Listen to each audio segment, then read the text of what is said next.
Hi everyone, it's Ron Milligan with Remax Select here in Portland's Pearl District.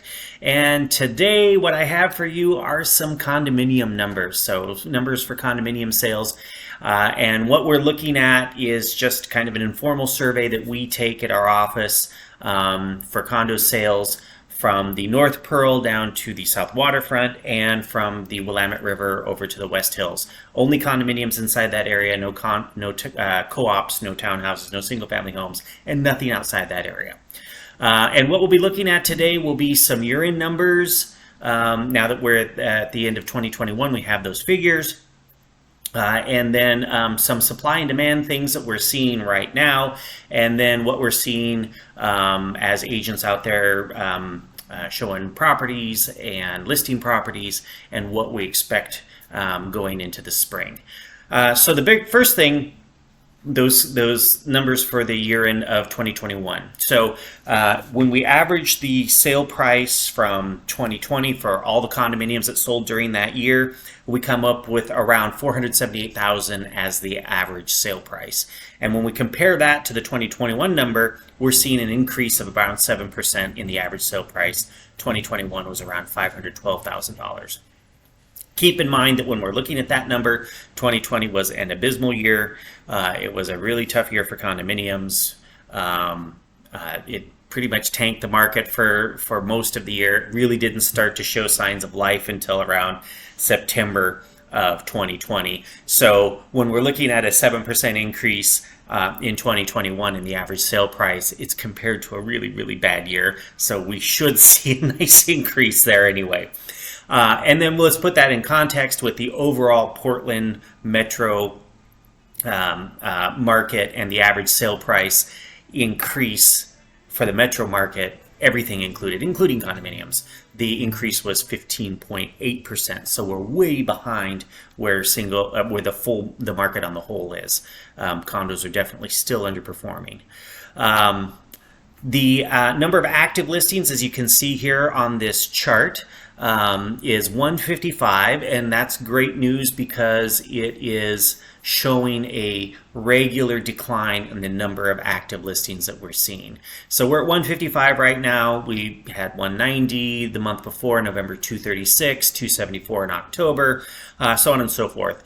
And when we get back into 2020, that number was in the 400s. It was really, and oftentimes it was in the 400s. So we've really come a long way from that bottom of the market that we experienced. So now so that's our supply side of the equation. Now let's look at the demand side of the equation for our supply and demand equation. And that number, as you can see right here, is 90. So we have 90 deals under contract right now showing buyer interest in purchasing condominiums. And that number seems to be relatively stable. It's not seeing huge fluctuations. We certainly expected to see that number decrease as we go through our sleepy months of January, February, December, January, and into February. But it stayed relatively strong throughout this time period. So I'm happy to see that number. So when we put these two numbers together, what we're looking at is inventory in months, and that's sort of our taking everything into one calculus and coming up with our inventory in months. And right now that number is 1.76 months, which is a really good number and pretty strong into seller's advantage territory. So most analysts, when they look at inventory in months, say that a balanced market is probably somewhere between 4 to 6 months of inventory. Some will say it's as low as 3 months of inventory, but it's somewhere in that range. 3 to 6 months, probably more likely 4 to 6 months of inventory. And if you go over that amount, then we're entering into buyer's advantage territory. And if we go under that amount, then we're looking at seller's advantage territory. That number looks good, and it keeps getting better month after month. And the main reason it's looking better is because the inventory of available listings has been declining. So the way we calculate this is, at the current rate of sales, given no new listings, how long would it take to sell everything that's currently on the market as an active listing? 1.76 months. At certain times, depending on how we massage the numbers, in 2020, this number was somewhere between 12 and 16% on really bad months. We haven't seen those numbers for quite some time, but that gives you some context of where we're coming from. The reason that I talk about this, that this number looks really good, is because it doesn't feel right to sellers right now. Or maybe not right now, but at least in the last year. So when we've been listing condominiums for sale in the last year, we've been advising our clients to exercise a fair amount of patience. Because what we know from our experience is that when you list a condominium in this market, even though the numbers look pretty good or seem to be getting better, that you could go a month and only have 2 or 3 showings, or you can go 2 months and maybe get up to 5 showings. But what we do know about those buyers and those showings is that those showings are for serious buyers. There are no looky-loos out there right now. So it may only get 5 showings on your condo, but one of those 5 may be the offer that you're looking for and the one that you're going to accept. It looks good, but maybe doesn't quite feel as good. And that's underscored by the average days on market.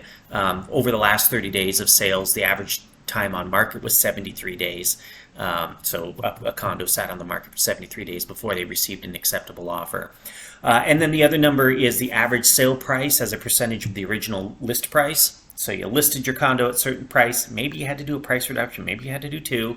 And then what percentage of that original list price did you end up selling for?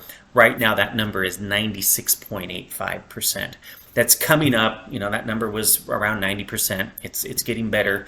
In a normal market, who knows what that means anymore? But in the past, a normal market, we would hope to get like 98% of the average of the original asking price. So we're getting closer to that territory, which is good. What we're seeing right now, a lot of this is just anecdotal. We're going to have to see what happens over the next month or so. But what we're seeing right now is a continued shrinking of the available listings.